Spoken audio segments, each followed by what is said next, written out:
How to start laying a vinyl floor. The tools you'll need are a concave knife, a bevel tool or folding rule, a calculator, tape measure, pencil, and gloves. Have you opted for a vinyl floor, and would you like to install it by yourself? We'll be happy to get you started and show you how to do it step by step. Measure the width of your room and divide this number by the width of a plank. You now know how many full rows of planks you'll need. Make a mark on the wall where you'll be laying your last full plank. The remaining centimeters that you will not be able to fill with a full plank can be distributed across 2 planks that you can use at the sides of the floor. Do not work any narrower than 5 centimeters. This will promote the stability of your floor.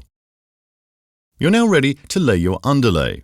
If you aren't sure how, watch our video How to Prepare Your Underlay.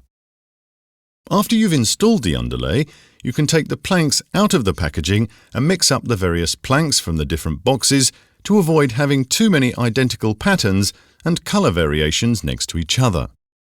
Before laying the planks, make sure that they're not damaged. You'll get the best effect if you lay the vinyl in line with the longest wall, parallel to the angle at which the light enters your room. Ensure that the end joints of successive rows are never in line. This means that you'll have to alternate the alignment of the end joints.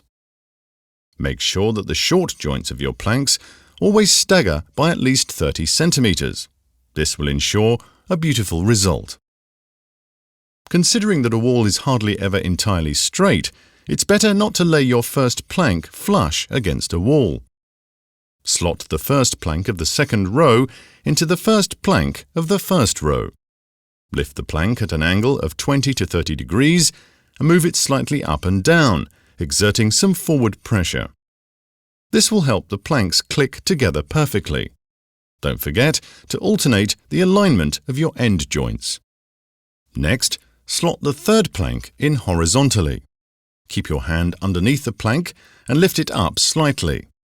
Push the short side joint down gently with your thumb, moving from the inner corner towards the outside.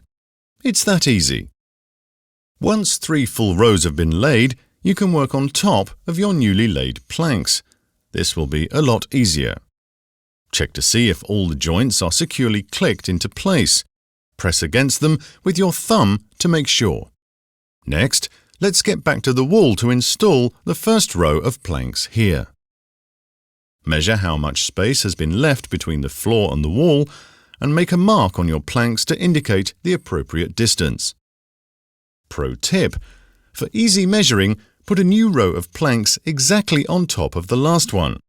Now you can mark the distance you need perfectly with a leftover piece of plank.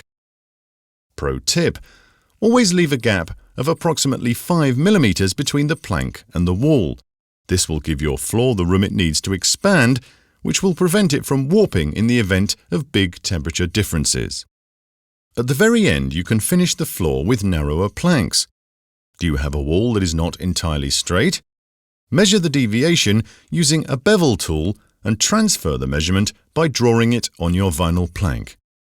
Cut out the shape you need and click the plank into the penultimate row. Finished! Your room now has a beautiful vinyl floor. Do you need more tips? Take a look at the other Pergo tutorials.